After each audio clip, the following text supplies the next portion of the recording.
زنا ایک ایسا جرم ہے جو دنیا کے تمام مذاہب کے اندر، چاہے وہ مذاہب باطلہ ہوں یا وہ الہامی مذاہب ہوں، جیوز، کرسچنز اور مسلمز، تمام مذاہب کے اندر اس کو بہت بڑا جرم سمجھا جاتا ہے۔ یعنی دو مرد و عورت جن کے آپس میں کوئی بائنڈنگ، سوشل بائنڈنگ نہیں ہے نکاح کی، اس کے بغیر وہ اپنے تعلق جو ہے وہ جنسی سیکس کے پوائنٹ آف ویو سے اڈاپٹ کرتے ہیں، اس کو زنا کہا جاتا ہے۔ اور خصوصاً یہ لفظ انٹرکورس اور جو صحبت ہے اس کے پوائنٹ آف ویو سے بولا جاتا ہے۔ تو یہ دنیا کے تمام مذہب کے اندر، چاہے ہندوازم ہو، کرسچینٹی ہو، جیوازم ہو، اسی طریقے سے بدھزم ہو یا مسلمز ہو، یہ سب کے سب اس کو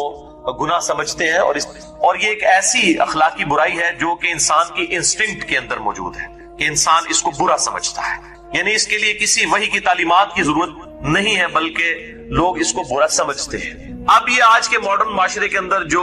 انارکی پھیل چکی ہے اور یہ ایشوز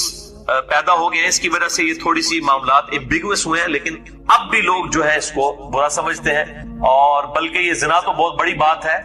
کسی انجان مرد و عورت کا آپس میں ریلیشن شپ، اس کو انتہائی برا سمجھا جاتا ہے۔ آپ کو پتا ہے کہ کلنٹن کے اوپر اس حوالے سے تہمت لگی، اس کو اپنی صدارت سے ہاتھ دھونا پڑا۔ آج کل وہ جو ٹرمپ الیکشن ہونے والے ہیں تو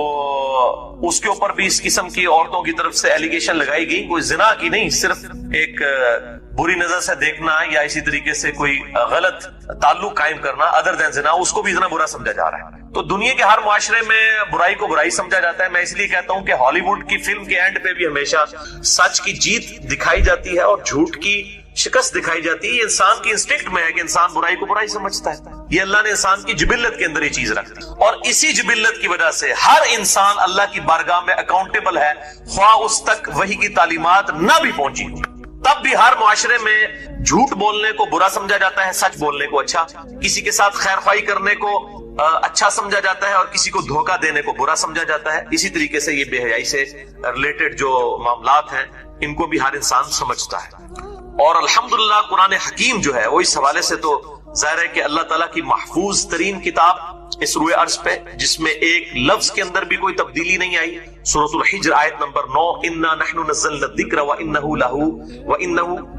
له لحافظون، بے شک اس الذکر یعنی قرآن کو، اس نصیحت والی کتاب کو ہم نے نازل کیا اور ہم ہی اس کتاب کی حفاظت کرنے والے ہیں۔ اس کتاب کی حفاظت کی ذمہ داری اللہ تعالیٰ نے خود اپنے اوپر لی ہے۔ تو یہ کتاب بھی زنا کے حوالے سے انسانیت کو جو ہے وہ خبردار کرتی ہے کہ اللہ تعالیٰ کے نزدیک یہ بہت بڑا جرم ہے۔ اسی کانٹیکسٹ میں سورہ بنی اسرائیل کی آیت نمبر 32 ہے، اعوذ باللہ من الشیطان الرجیم، بسم اللہ الرحمن الرحیم، ولا تقربوا الزنا، اور زنا کے قریب بھی مت پھٹکنا۔ یہ نہیں کہا زنا نہ کرنا، بلکہ زنا کی طرف لے جانے والی چیزوں سے بھی بچنا۔ انہ کان فاحشۃ وساء سبیلا، بے شک یہ بہت بڑی بے حیائی اور بہت ہی برائی کا کام ہے۔ زنا کے قریب بھی مت جانا، یعنی ہر وہ چیز جو زنا کی طرف لے جائے، خواہ وہ کوئی سوشل میڈیا پہ آنے والی خبر ہو، خواہ کوئی ویڈیو ہو، خواہ کوئی کسی چوراہے پر لگا ہوا 20x40 فٹ کا کوئی کسی موبائل کمپنی کا بےہودہ عورت کا اشتہار ہو، یہ سب کے سب چیزیں جو ہیں وہ زنا کی طرف لے جانے والی ہیں، ان سے بچنا۔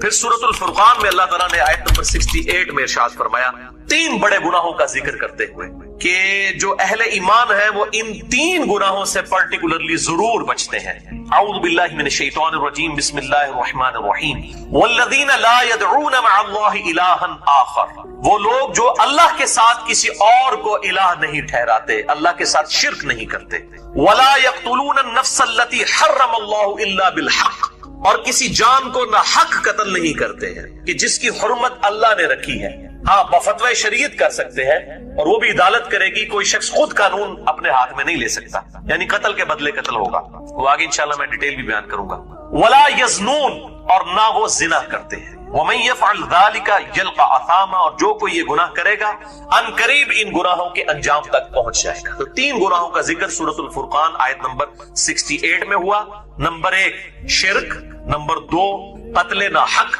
اور نمبر 3 زنا۔ یہ سب سے بڑے 3 گناہ ہیں، اور اسی کی سپورٹ میں صحیح بخاری اور صحیح مسلم کی متفق علیہ حدیث ہے، بلکہ مشکات میں جو گناہ کبیرہ کا جو چیپٹر ہے پہلی ہی جلد کے اندر، اس کی پہلی حدیث ہی یہی ہے کہ آپ صلی اللہ علیہ وآلہ وسلم سے پوچھا گیا کہ بتائیے سب سے بڑا گناہ کون سا ہے؟ تو آپ صلی اللہ علیہ وآلہ وسلم نے ارشاد فرمایا کہ سب سے بڑا گناہ یہ ہے کہ تم اللہ کے ساتھ کسی کو شریک ٹھہراؤ، حالانکہ پیدا تو اللہ نے تمہیں کیا ہے، تمہاری تخلیق اللہ نے کی ہے، اور تم اللہ کے مقابلے پہ کسی کو ٹھہرا لو۔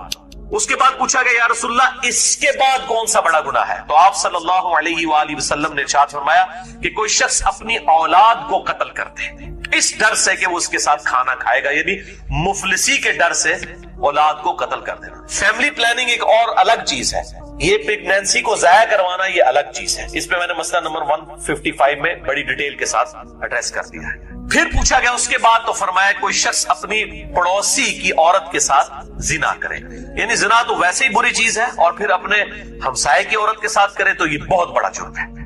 اور پھر آپ صلی اللہ علیہ وآلہ وسلم نے فرمایا کہ اللہ تعالیٰ نے بھی قرآن میں ان تینوں گناہوں کی تصدیق کر دی ہے کہ یہ تین بڑے بڑے گناہ ہیں جن سے اہل ایمان محفوظ رہتے ہیں پوری تغدو کرنے کے بعد۔ اور پھر آپ صلی اللہ علیہ وآلہ وسلم نے سورۃ الفرقان کی وہی آیت تلاوت کی، آیت نمبر 68، والذین لا يدعون مع اللہ الہا آخر ولا يقتلون النفس التي حرم اللہ الا بالحق ولا يزنون۔ تو یہ آپ صلی اللہ علیہ وسلم کی بھی عادت تھی کہ آپ اپنی گفتگو کی سپورٹ میں بھی قرآن سے آیات پیش کیا کریں۔ تو گفتگو کی سپورٹ میں قرآن و سنت کو، احادیث کو پیش کرنا یہ ہمارے محبوب صلی اللہ علیہ وآلہ وسلم کی سنت ہے۔ اور بھائیو اسی حوالے سے مشکات میں 53 نمبر حدیث ہے، صحیح بخاری اور صحیح مسلم کی متفق علیہ حدیث، اسی چیپٹر میں، کہ آپ صلی اللہ علیہ وسلم نے فرمایا ہے کہ جب زانی زنا کرتا ہے تو وہ اس وقت مومن نہیں رہتا، اس میں سے ایمان نکل جاتا ہے۔ اور اسی کی ایکسٹینشن ہے سنن ابی داؤد میں ایک حدیث ہے جو مشکات میں 60 نمبر پہ ہے، کہ آپ صلی اللہ علیہ وسلم نے فرمایا کہ جب زانی زنا کرتا ہے وہ اس وقت مومن نہیں رہتا۔ مسلم کے تو الفاظ ہیں، اور ساتھ اگلے الفاظ ہیں کہ اس کا ایمان اس میں سے نکل کر اس کے سر پر منڈلانے رکھتا ہے چھتری کی طرح، حتیٰ کہ وہ شخص توبہ کرے اور اللہ کی طرف رجوع لائے تو پھر ایمان واپس آتا ہے، وَلِعَوْذُ بِاللَّهِ تَعَالَى۔ تو یہ بڑا خطرناک معاملہ ہے، اور اس حوالے سے وہ حدیث بھی بڑی بہت ڈرانے والی حدیث ہے، صحیح بخاری اور صحیح مسلم کی متفق علیہ حدیث ہے، اور مشکات میں موجود ہے انٹرنیشنل نمبر کے مطابق 86 نمبر، کہ آپ صلی اللہ علیہ وآلہ وسلم نے فرمایا کہ آنکھوں کا زنا دیکھنا ہے، کانوں کا زنا سننا ہے، ہاتھوں کا زنا پکڑنا ہے، اور پاؤں کا زنا چل کر جانا ہے، اور دل کا زنا سوچنا ہے، نفس آرزو کرتا ہے، اور شرمگاہ اس کی تصدیق کر دیتی ہے، وَلِعَوْذُ بِاللَّهِ تَعَالَى۔ یہ بہت اس حوالے سے الارمنگ چیز ہے۔ الزانیۃ والزانی، زنا کرنے والی بدکار عورت اور زنا کرنے والا مرد، فَاجْلِدُوا كُلَّ وَاحِدٍ مِّنْهُمَا 100 جلدہ، ان دونوں میں سے ہر ایک کو 100 کوڑے لگائے جائیں گے، یعنی 100 کوڑے مرد کو اور 100 ہی عورت کو۔ اور اس میں امپلائڈ ہے کہ وہ اگر شادی شدہ نہ ہو، اس میں میں ڈیٹیل سے گفتگو انشاءاللہ کروں گا۔ وَلَا تَأْخُذْكُمْ بِهِمَا رَأْفَةٌ فِي دِينِ اللَّهِ، اور دیکھنا اللہ تعالیٰ کی طرف سے یہ سزا اسٹیبلش کرتے ہوئے، یہ حدود جاری کرتے ہوئے تمہارے دل میں کسی کے لیے نرمی نہ آ جائے، جو صحیح بخاری اور صحیح مسلم کی متفق علیہ حدیث ہے، اور مشکات میں بھی موجود ہے حدود میں جو نرمی کرنے والے معاملات ہیں اس چیپٹر کے اندر، کہ آپ صلی اللہ علیہ وسلم کے پاس ایک فاطمہ نامی عورت، اس کی چوری کا مقدمہ پیش کیا گیا اور اس کے لیے سفارش کی گئی اسامہ ابن زید کے ذریعے سے۔ تو آپ صلی اللہ علیہ وسلم سخت جلال میں آئے، آپ صلی اللہ علیہ وسلم کے لیے اسپیشل ممبر رکھا گیا، آپ نے اصحاب کو خطبہ دیا علیہم رضوان، اور کہا تم سے اگلے لوگ اسی لیے ہلاک ہو گئے کہ ان کے اشرافیہ کے لیے اور قوانین ہوتے تھے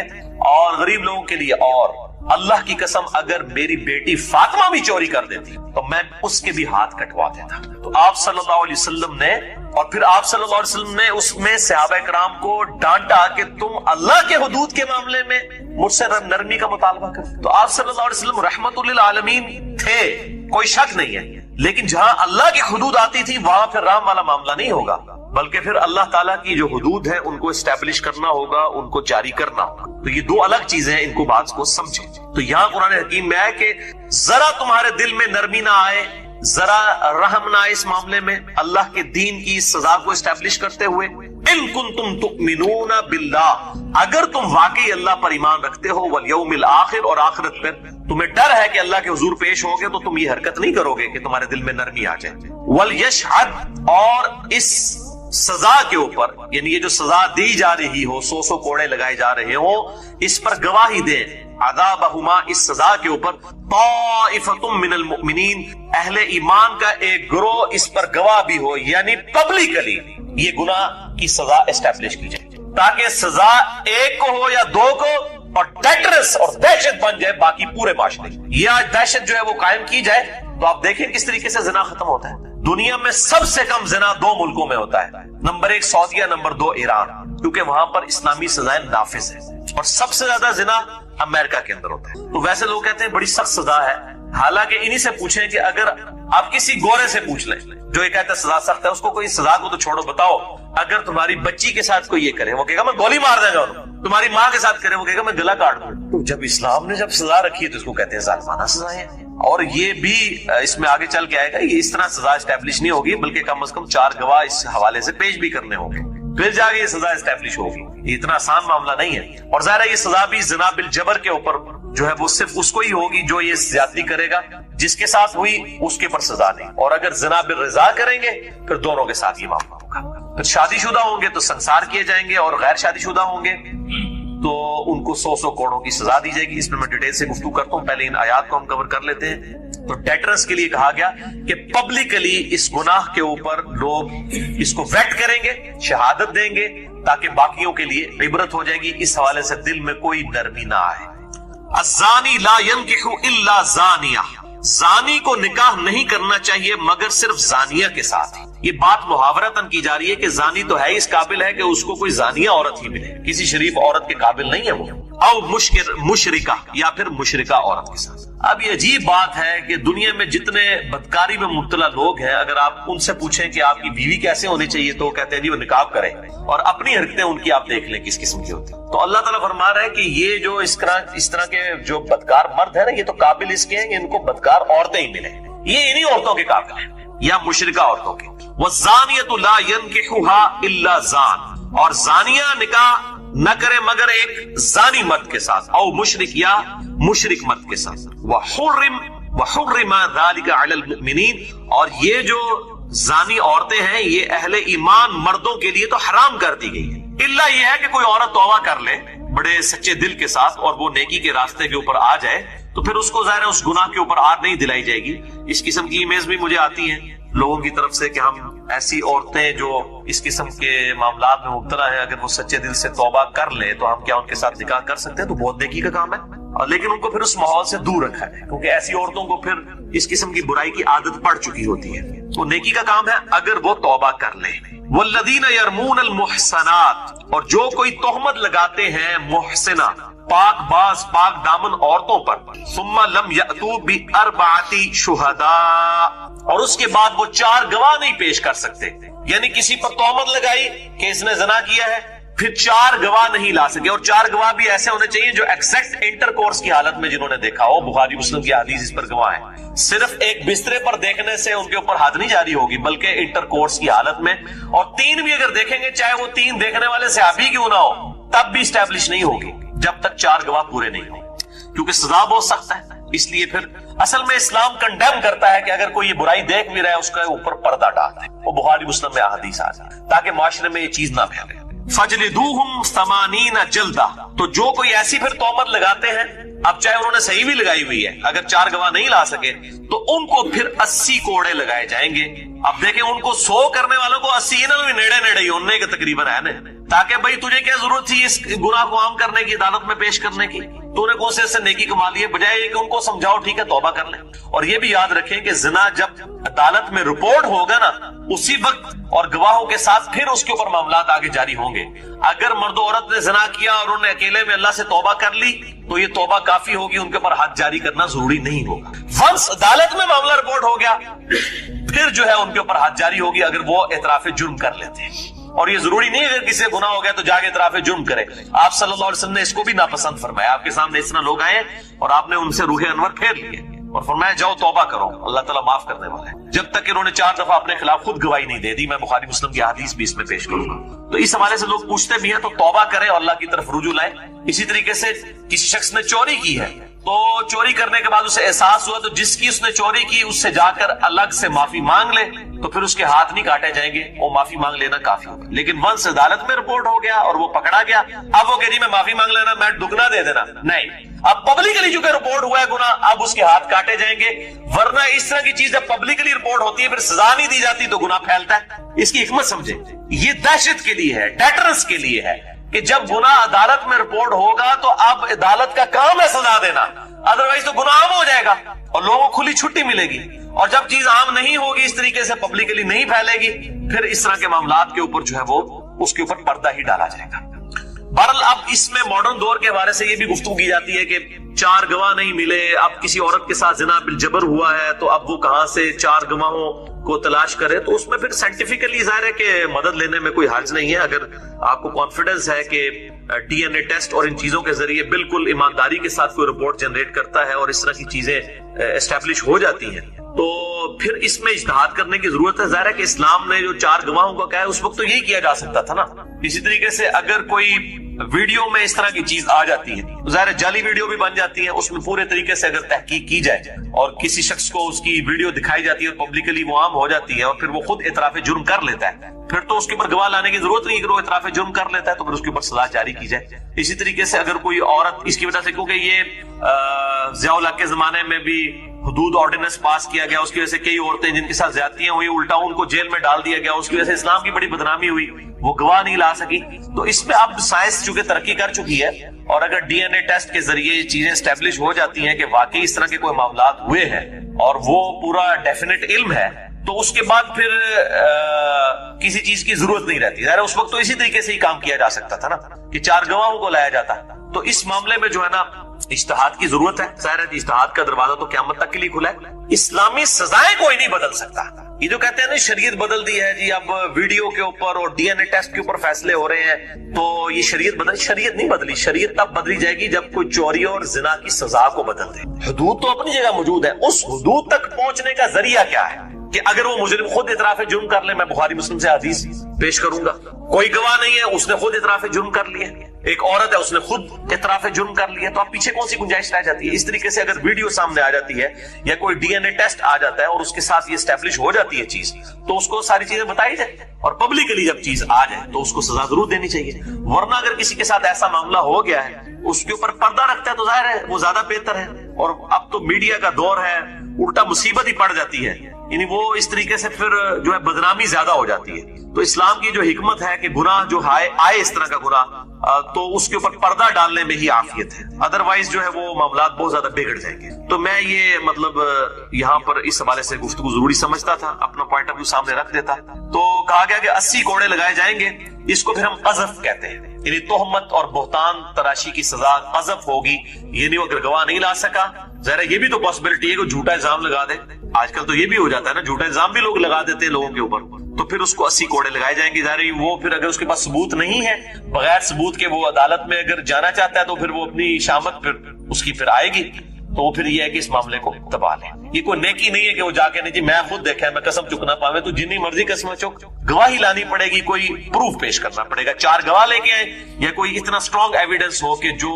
اس کا قائم مقام اس حوالے سے بن جائے۔ وَلَا تَقْبَلُوا لَهُمْ شَهَادَةً أَبَدًا، پھر ایسے شخص کی شہادت گواہی بھی کبھی نہیں قبول کی جائے گی جس نے اس طریقے سے جھوٹی تہمت لگائی ہے، یا اس نے تہمت تو صحیح لگائی لیکن وہ گواہ نہیں پیش کر سکا، 4 پورے نہیں کر سکا، کوئی اسٹرانگ ایویڈنس نہیں دے سکا، تو اب ایسے شخص کی کسی بھی معاملے میں گواہی قبول نہیں کی جائے گی ہمیشہ کے لیے۔ وَأُولَٰئِكَ هُمُ الْفَاسِقُونَ، پھر ایسے لوگ ہوں گے فاسق، البتہ إِلَّا الَّذِينَ تَابُوا مِن بَعْدِ ذَلِكَ، ہاں مگر جو کوئی توبہ کر لیں اس کے بعد، وہ اصلحوا اور اپنی اصلاح بھی کر لیں، فَإِنَّ اللَّهَ غَفُورٌ رَحِيمٌ، تو بے شک اللہ تعالیٰ بخشنے والا ہے اور مہربان ہے۔ پھر ان کی پھر تو جو ہے اس حوالے سے گواہی توبہ کے بعد قبول کر لی جائے گی۔ سنن ابی داؤد اور جامع ترمذی میں موجود ہے، مشکات میں انٹرنیشنل نمبر کے مطابق 3579 نمبر 3579 کہ سیدہ عائشہ پہ جن 3 اصحاب نے تہمت لگائی تھی، 2 مرد اور 1 عورت، اور عورت بھی کوئی عام نہیں تھی، ام المؤمنین سیدہ زینب کی بہن تھی، اس پہ بھی، اور سیدنا حسان ابن ثابت پہ بھی، اور 1 اور صحابی تھے، 2 جو ہے وہ مرد صحابی اور 1 عورت، اس کے اوپر پھر قذف لگائی گئی تھی، ان کو 80 کوڑے لگائے گئے تھے جنہوں نے سیدہ عائشہ کے اوپر اس حوالے سے تہمت لگائی تھی۔ مستح وہ سیدنا ابوبکر کے رشتہ دار بھی تھے، سیدنا مستح رضی اللہ تعالیٰ عنہ اور سیدنا حسان ابن ثابت رضی اللہ تعالی عنہ اور سیدہ زینب کی بہن تھی رضی اللہ تعالی عنہا، ان تینوں کے اوپر جو ہے وہ قذف لگائی گئی، 80 کوڑے لگائے گئے۔ انشاءاللہ میں اگلی دفعہ ڈیٹیل کے ساتھ ان احادیث کو ڈسکس کروں گا۔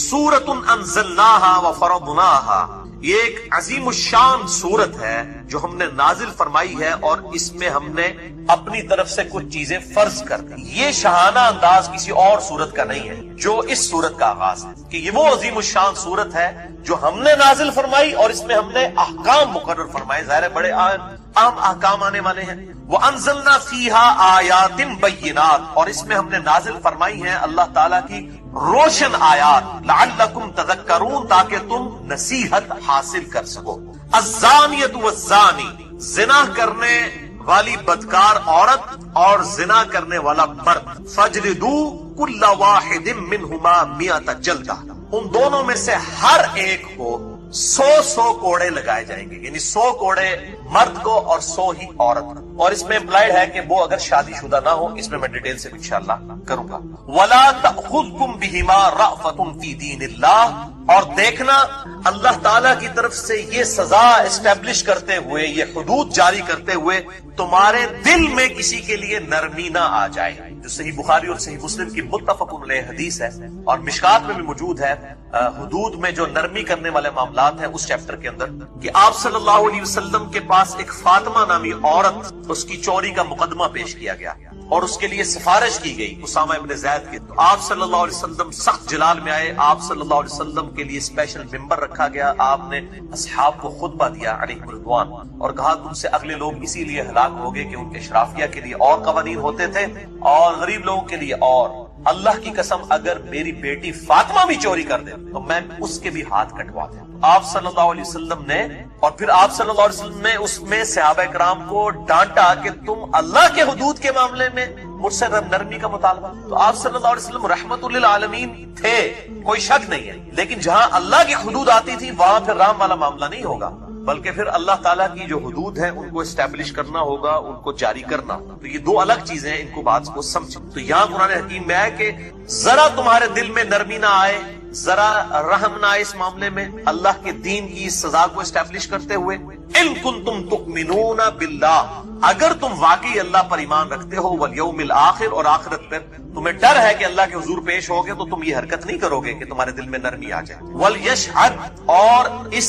سزا کے اوپر، یعنی یہ جو سزا دی جا رہی ہو، 100 کوڑے لگائے جا رہے ہوں، اس پر گواہی دے عذابہما، اس سزا کے اوپر، طائفۃ من المؤمنین، اہل ایمان کا ایک گروہ اس پر گواہ بھی ہو، یعنی پبلکلی یہ گناہ کی سزا اسٹیبلش کی جائے، تاکہ سزا ایک کو ہو یا دو کو اور ڈیٹرنس اور دہشت بن جائے باقی پورے معاشرے۔ یہ آج دہشت جو ہے وہ قائم کی جائے تو آپ دیکھیں کس طریقے سے زنا ختم ہوتا ہے۔ دنیا میں سب سے کم زنا 2 ملکوں میں ہوتا ہے، نمبر 1 سعودیہ، نمبر 2 ایران، کیونکہ وہاں پر اسلامی سزائیں نافذ، اور سب سے زیادہ زنا امریکہ کے اندر۔ تو ویسے لوگ کہتے ہیں بڑی سخت سزا ہے، حالانکہ انہی سے پوچھیں کہ اگر آپ کسی گورے سے پوچھ لیں جو یہ کہتا ہے سزا سخت ہے، اس کو کوئی سزا کو تو چھوڑو، بتاؤ اگر تمہاری بچی کے ساتھ کوئی یہ کرے وہ کہے گا میں گولی مار دے گا، تمہاری ماں کے ساتھ کرے وہ کہے گا میں گلا کاٹ دوں۔ جب اسلام نے جب سزا رکھی ہے تو اس کو کہتے ہیں ظالمانہ سزائیں، اور یہ بھی اس میں آگے چل کے آئے گا، اس طرح سزا اسٹیبلش نہیں ہوگی، بلکہ کم از کم 4 گواہ اس حوالے سے پیش بھی کرنے ہوں، پھر جا کے یہ سزا اسٹیبلش۔ یہ اتنا آسان معاملہ نہیں ہے، اور ظاہر ہے یہ سزا بھی زنا بالجبر کے اوپر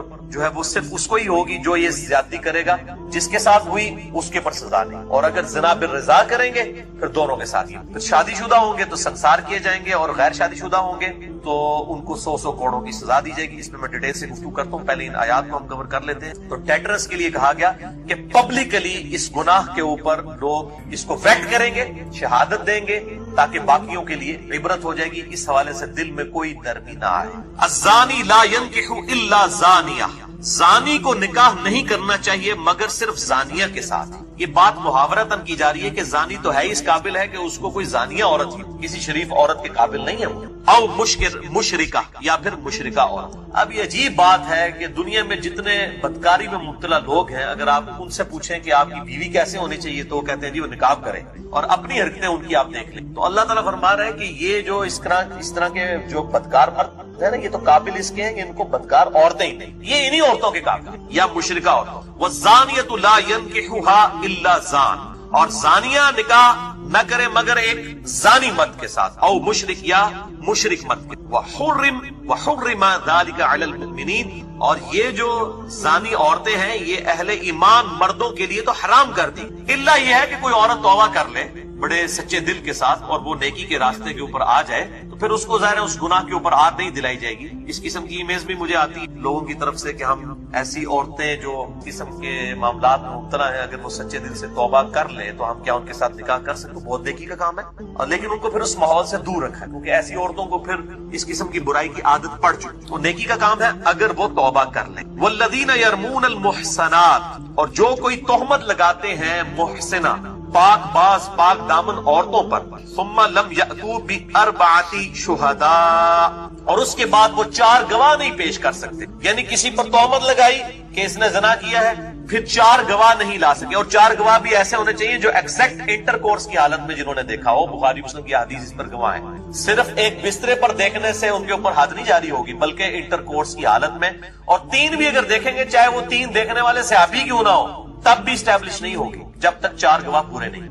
کیونکہ سزا بہت سخت ہے۔ اس لیے پھر اصل میں اسلام کنڈیم کرتا ہے کہ اگر کوئی یہ برائی دیکھ بھی رہا ہے اس کا اوپر پردہ ڈال دے، وہ بخاری مسلم میں احادیث آتی تاکہ معاشرے میں یہ چیز نہ پھیلے۔ فجلدوہم 80 جلدہ، تو جو کوئی ایسی پھر تہمت لگاتے ہیں، اب چاہے انہوں نے صحیح بھی لگائی ہوئی ہے، اگر 4 گواہ نہیں لا سکے تو ان کو پھر 80 کوڑے لگائے جائیں گے۔ اب دیکھیں ان کو 100 کرنے والوں کو 80 انہوں نے نیڑے نیڑے ہی انہیں کہ تقریباً ہے نا، تاکہ بھئی تجھے کیا ضرورت تھی اس گناہ کو عام کرنے کی، عدالت میں پیش کرنے کی، تو نے کون سے نیکی کما لی ہے، بجائے یہ کہ ان کو سمجھاؤ ٹھیک ہے توبہ کر لیں۔ اور یہ بھی یاد رکھیں کہ زنا جب عدالت میں رپورٹ ہوگا نا اسی وقت اور گواہوں کے ساتھ پھر اس کے اوپر معاملات آگے جاری ہوں۔ اگر مرد و عورت نے زنا کیا اور انہوں نے اکیلے میں اللہ سے توبہ کر لی تو یہ توبہ کافی ہوگی، ان کے اوپر حد جاری کرنا ضروری نہیں۔ ونس عدالت میں معاملہ رپورٹ ہو گیا